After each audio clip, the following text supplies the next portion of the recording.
নাই আজি কেবিনেটত আমি আৰু এটা সিদ্ধান্ত গ্ৰহণ কৰো আপোনালোকে জানে যে দীৰ্ঘদিন ধৰি অসমৰ প্ৰাথমিক বিদ্যালয় শিক্ষক সংস্থা আৰু আন সকলে এটা দাবী কৰি আহিছিল যে প্ৰধান শিক্ষকৰ পদ প্ৰাথমিক বিদ্যালয় বিলাকত হ'ব লাগে ইতিমধ্যে আমি এটো সিদ্ধান্ত লৈছিলো যে যত 150 ছাত্ৰ ছাত্ৰী আছে তাতে প্ৰধান শিক্ষক পদ আমি সৃষ্টি কৰিম তাৰ পিছত আমি সিদ্ধান্ত ললো যে 100 যদি ছাত্ৰ ছাত্ৰী আছে তাতো আমি এটা প্ৰধান শিক্ষকৰ পদ সৃষ্টি কৰিম এই প্ৰক্ৰিয়া ইতিমধ্যে আৰম্ভ হৈছে কিন্তু আজি আমি কেবিনেটত এটা খুব ইম্পৰ্টেন্ট সিদ্ধান্ত লৈছো যে যদি কোনোবা স্কুলত 50 জন ছাত্ৰ ছাত্ৰী আছে 50 টোটাল যদি ষ্টুডেন্ট আছে এলপি স্কুলত এটো ইউপি আৰু হাই স্কুলক লৈ এটো সমস্যা নাই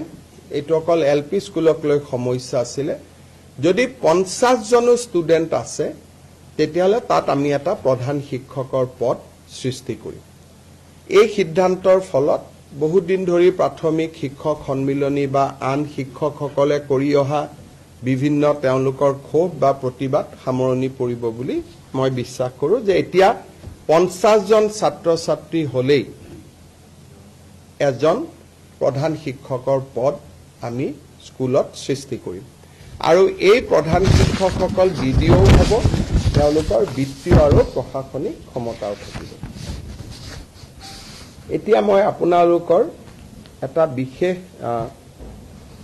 ইতিহাসৰ পৃষ্ঠালৈ আপোনালোকৰ ধ্যান আকৰ্ষণ কৰিব খুজিম অসমৰ প্ৰথম গৰাকী অকংগ্ৰেছী মুখ্যমন্ত্ৰী শ্ৰী গোলাপ বৰবৰাৰ জন্ম শতবাৰ্ষিকী 29 আগষ্ট 2025 পৰা আৰম্ভ হ'ব অসমৰ ৰাজনীতিত আৰু আমাৰ জাতীয় জীৱনত প্ৰয়াত গোলাপ বৰবৰাৰ এক সাগৰ সমান বৰঙনি আছে আমি সকলোৱে জানো যে 1968 চনৰ পৰা 1974 চনলৈ তেখেত ৰাজ্যসভাৰ সাংসদ আছিল জৰুৰী অৱস্থাৰ সময়ত কংগ্ৰেছে তেখেতক কাৰাগাৰত নিক্ষেপ কৰিছিল 1978 চনৰ 12 মাৰ্চ তাৰিখে অসমৰ 6জন মুখ্যমন্ত্ৰী হিচাপে তেওঁ দায়িত্ব গ্ৰহণ কৰিছিল তেখেতৰ নেতৃত্বত 10 বিঘা মাটি পৰ্যন্ত খেতিয়কৰ খেতিৰ খাজানা মাফ হৈছিল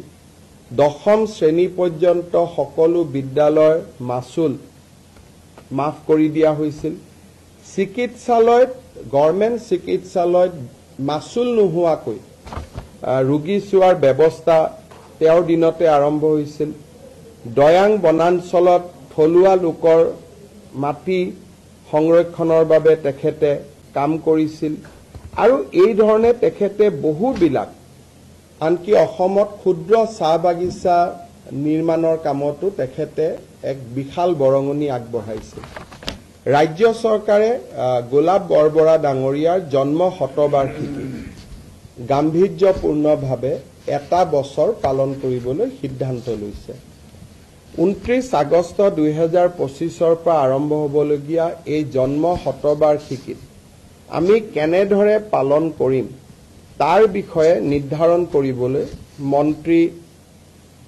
ৰঞ্জিত কুমাৰ দাস ডক্টৰ ৰনোজ পেগু আৰু অজন্তা নেওগৰ নেতৃত্বত এখন কেবিনেট সাব কমিটি গঠন কৰা হৈছে আৰু এই কেবিনেট সাব কমিটিখনে প্ৰয়াত গোলাপ বৰবৰাৰ পৰিয়াল আৰু তেওঁৰ সান্নিধ্য লাভ কৰা ব্যক্তিসকলৰ লগত আলাপ আলোচনা কৰি এটা বছৰজোৰা পৰিকল্পনা প্ৰস্তুত কৰিব যাতে গোলাপ বৰবৰাৰ আদৰ্শক আমি অসমৰ নতুন প্ৰজন্মৰ মাজলৈ লৈ যাব পাৰো ইয়াৰ উপৰিও এই বছৰটোৰ ভিতৰতে অসমৰ এখন ৰাজ্যিক শিক্ষানুষ্ঠানক বা আন ৰাজ্যিক এটা অনুষ্ঠানক প্ৰয়াত গোলাপ বৰবৰাৰ নামেৰেও নামাঙ্কিত কৰাৰ বাবে আমি সিদ্ধান্ত লৈছো আৰু কেবিনেট সাব কমিটিখনে এই অনুষ্ঠানটো আমাক দেখুৱাই দিব যে এই অনুষ্ঠানটি আপোনালোকে বা কেবিনেটে গোলাপ বৰবৰাৰ নামত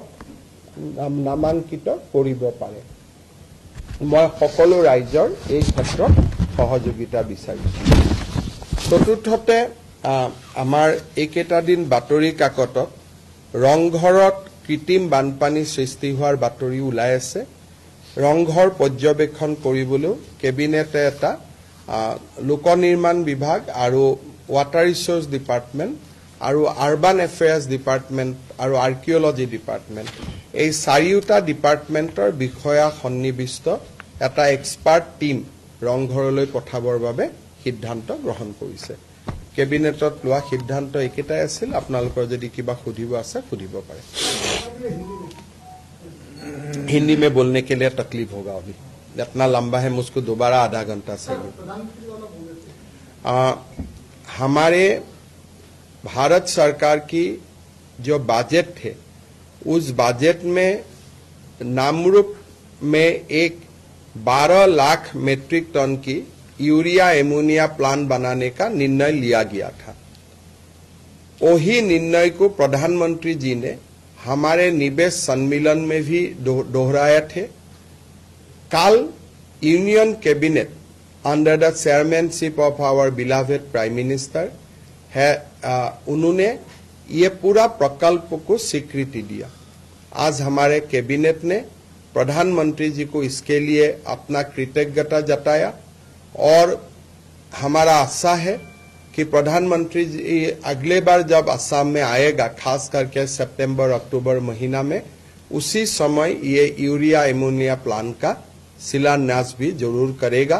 हम प्रधानमंत्री जी को असम वासियों का ओर से बहुत बहुत धन्यवाद देता हूँ। अरुणाचल में जो हमारे मरान जनगोष्ठी का लोग है, अभी तक अरुणाचल सरकार उनको परमानेंट रेसिडेंशियल सर्टिफिकेट नहीं दिया है। जब तक अरुणाचल परमानेंट रेसिडेंशियल सर्टिफिकेट नहीं देगा तब तक असम सरकार उनको परमानेंट रेसिडेंशियल सर्टिफिकेट असम का देने का काम करूंगा। लेकिन हम लोग निरंतर प्रयास करूंगा कि अरुणाचल में भी वो लोगों को पीआरसी मिले। केंद्रीय मंत्री नितिन गडकरी राष्ट्रीय घाटपथ और दलং इत्यादि निर्माण আমেৰিকাৰ সমপৰ্যায়লৈকে লৈ যোৱা হ'ব। মইতো ভাবো যে আমি যি ধৰণে নেশ্যনেল হাইৱে যোৰহাটৰ পৰা ডিব্ৰুগড়ত বনাই আছো, আমি নেশ্যনেল হাইৱেৰ ওপৰতো হেলিকপ্টাৰো লেণ্ড কৰাম আৰু প্লেনো আমি লেণ্ড কৰাম। এই বছৰটোৰ ভিতৰত আপোনালোকে তেনেকুৱা বহুত পৰিঘটনা অসমত দেখিবলৈ পাব, যে অসমৰ ৰাস্তাত এয়াৰফোৰ্চৰ ফ্লাইট নামিব, অসমৰ ৰাস্তাত হেলিকপ্টাৰ নামিব, অসমত সুৰংগ হ'ব। আজি কথা কলে মানুহে অলপ বিশ্বাস কৰিব বেয়া পায়, কিন্তু দেখি থাকিলে বিশ্বাস কৰি গৈ থাকিব। ডিব্ৰুগড়ৰ কথা নাই, ডিব্ৰুগড়ত বগীবিল অলৰেডি বনোৱাই হৈছে, কিন্তু টানেল নুমলীগড় আৰু গোলাঘাট গহপুৰৰ মাজত হ'ব। কালি আমি ডিব্ৰুগড়ত আলোচনা কৰিছো, কালি মিটিং ৰাখিছো ডিব্ৰুগড়ৰ ওপৰত। কালি ডিব্ৰুগড়ৰ আৰ্টিফিচিয়েল ফ্লাডৰ ওপৰত আমি মিটিং ৰাখিছো, তেতিয়া আপোনালোকক ক'ব পাৰিম।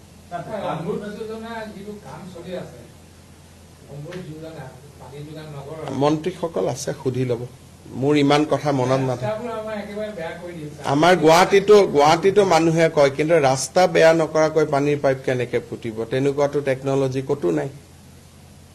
পানী যদি লাগে, এই গোটেই ঘটনাবোৰ যেনেকে সন্তান এটা মাতৃৰ গৰ্ভত নথকাকৈ প্ৰসৱ হ'বই নোৱাৰে আৰু মাতৃয়ে প্ৰসৱ বেদনা পাবই লাগিব, সেই ধৰণে বিকাশৰ আগত এটা প্ৰসৱ বেদনা মানুহে পায়, আৰু সেই প্ৰসৱ বেদনাখিনি যোনে গ্ৰহণ কৰে তাৰ বিকাশ হয়, আৰু যাৰ প্ৰসৱ বেদনাখিনি গ্ৰহণ কৰিব নোৱাৰে সেই জাগাত বিকাশ নহয়। গতিকে তাৰ কোনো উপায় নাই। যদি আপোনালোকক পানী লাগে, ৰাস্তা খান্দিবই লাগিব। ৰাস্তা লগে লগে এখন অসমে হয়, আৰু লগে লগে ক'ত হ'ব। আৰু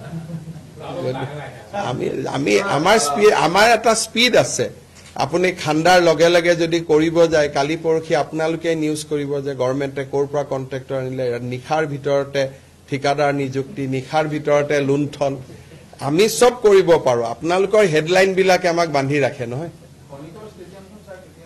কামটোতো চলি আছে, মই কালিও চাব যাম। 5,000 এইখনতো প্ৰায় ৰেডিয়ে হৈ যাব, কিন্তু মই অলপ চেষ্টা কৰিছোঁ যাতে অলপ গোটেইখন ঘেৰাও কৰি হ'ব পাৰে।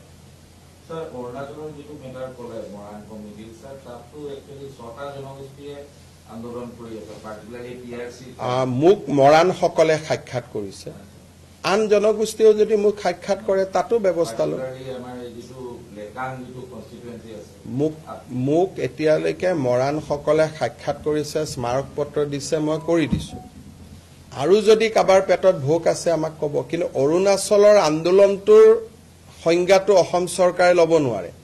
কিন্তু অসমৰ যদি কোনোবা কমিউনিটি তাৰ কাৰণে এফেক্টেড হৈছে, যিহেতু আমি আনডিভাইডেড উত্তৰ পূৰ্বাঞ্চল আছিলোঁ, কোনোবা নৃগোষ্ঠী যদি এফেক্টেড হৈছে মোক স্মাৰক পত্ৰ দিলে মই বিবেচনা কৰিম। মৰাণসকলে মোক স্মাৰক পত্ৰ দিছিলে কাৰণে বিষয়টো বিবেচনা কৰা হৈছে।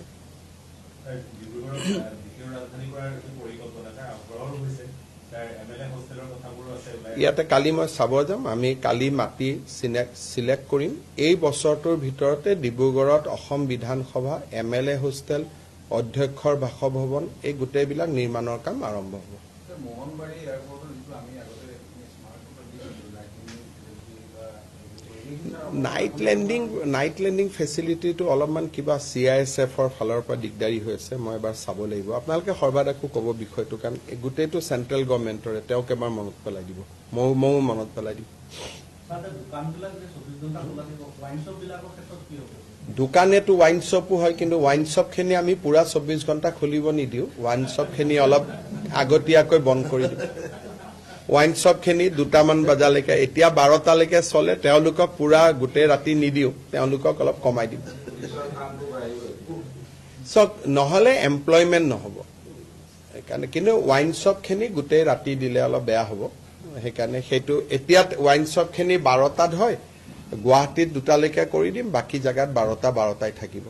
বাকী ডিব্ৰুগড়, শিলচৰ আদিত ৱাইন শ্বপটো বঢ়াই নিদিওঁ, কষ্ট হ'ব। কিন্তু গুৱাহাটীততো 24 ঘণ্টা প্লেন ৰেল আহি থাকে, গতিকে গুৱাহাটীতো 2টা বজালৈকে দিম। বাকী ৱাইন শ্বপখিনি যেনেকৈ আগত আছিল তেনেকৈ থাকিব। ৱাইন শ্বপখিনি আমি বঢ়াই দিয়াৰ কথাটো চিন্তা কৰা নাই। পিছত যদি কোনোবাই দাবী কৰে, ৰাইজে কয়, বেলেগ কথা, কিন্তু আজিৰ মুহূৰ্তত আমি এইটো নৰ্মেল শ্বপছ এণ্ড এষ্টাব্লিছমেণ্টৰ কাৰণে কৈছোঁ। 1.5 লাখ টকাকৈ আমি দিম, প্ৰত্যেকবাৰে দিওঁ, এইবাৰো দিম। হ'ব।